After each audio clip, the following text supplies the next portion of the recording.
Hello everyone, welcome to Adventures Programming. And today we are going to make a Python program to replace spaces with underscore in a string. Okay, so first I will take string as the input and enter string here.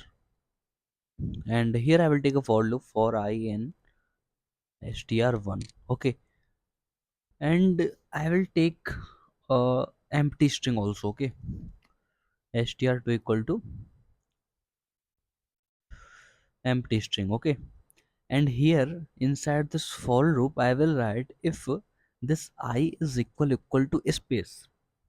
If I is space, then we will replace that space with what? With a underscore. Okay, so I will write here str2 plus equal to underscore.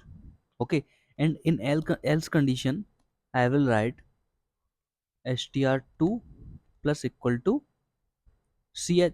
I.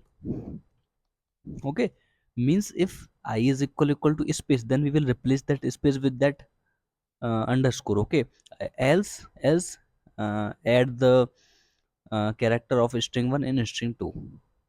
Okay, so here we will print string 2, that will gives us the output. So let's run the code. Take anything and space 23, return, so you get the underscore instead of space. Okay, let's take another input, space 7 space 9 space 7, enter, you get underscore at the place of space. Okay, I hope you understand the question. Thanks for watching my video. See you in the next video.